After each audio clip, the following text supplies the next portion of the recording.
This is VOA News. Via remote, I'm Marissa Melton. U.S. President Donald Trump has arrived back at the White House and posed on the balcony of the presidential residence after 72 hours in the hospital being treated for coronavirus.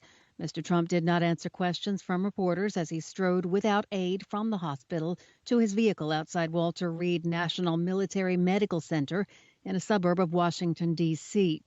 Once back at the White House, he took off the mask he had been wearing on his face and posed for photographs on the balcony. Earlier, Mr. Trump's primary physician, Dr. Conley, told reporters, though he may not be entirely out of the woods yet, the team and I agree that all our evaluations and, most importantly, his clinical status support his return home. The White House has medical facilities and practitioners to monitor the president around the clock. Conley said there was nothing being done at Walter Reed that could not be done at the White House instead. The coronavirus has killed 210,000 people in the United States and infected more than 7.4 million across the country. That's according to Johns Hopkins University data. The World Health Organization says roughly 1 in 10 people around the world may have been infected with the coronavirus. The head of the Health Emergencies Program at the World Health Organization, Michael Ryan, said Monday that the agency's estimates indicate 10% of the world's population, or some 760 million people, could have contracted the virus. That estimate is more than 20 times the number of confirmed cases in the world.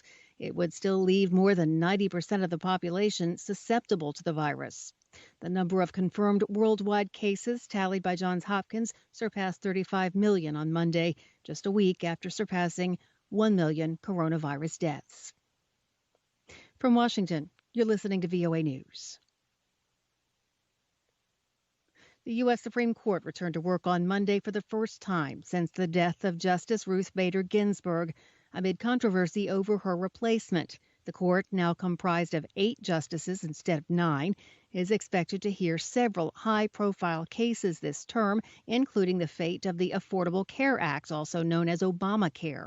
The Supreme Court will hear cases via teleconference to protect against the spread of COVID-19. Chief Justice John Roberts paid tribute to Ginsburg, who died September 18th. Before hearing opening arguments on Monday, he called Ginsburg a dear friend and a treasured colleague. The Supreme Court has opened its new term with a jolt from 2 conservative justices on the question of same-sex marriage. Justice Clarence Thomas suggested in a statement that the court needs to revisit the issue after having affirmed in 2015 that gays and lesbians have the right to marry. Justice Samuel Alito joined him in the statement.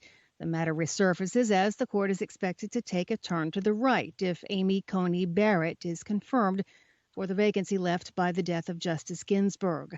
Reversing the court's decision in the gay marriage case would seem a tall order, but the statement underscores liberals' fears that the court could roll back some of their hardest-fought gains.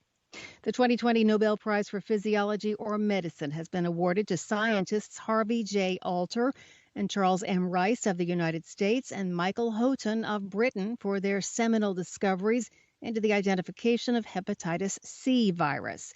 The 3 scientists, in the words of the Nobel Committee, have made a decisive contribution to the fight against blood-borne hepatitis, a major global health problem that causes cirrhosis and liver cancer in people around the world. Again, that's a statement by the Nobel Committee. The advances have helped lead to new ways to treat and cure hepatitis C. This year's Nobel Prize in Medicine is the 111th prize in the category. It's been awarded since 1901. The laureates will each receive an equal share of the $1.1 million cash award. Nobel Prizes for physics, chemistry, literature, and peace will be announced later this week. The prize for economic science will be announced next Monday. Rwanda's prosecution says it intends to hold a joint trial of Paul Rusesabagina, whose story inspired the 2004 film Hotel Rwanda, together with 16 prisoners alleged to be rebel fighters. Rusesabagina is a founder of the Rwanda Movement for Democratic Change, a coalition of opposition groups which has an armed wing known as the National Liberation Front. The Rwandan government accuses the rebel group of killing Rwandans in the country's north. Via remote, I'm Marissa Melton, VOA News.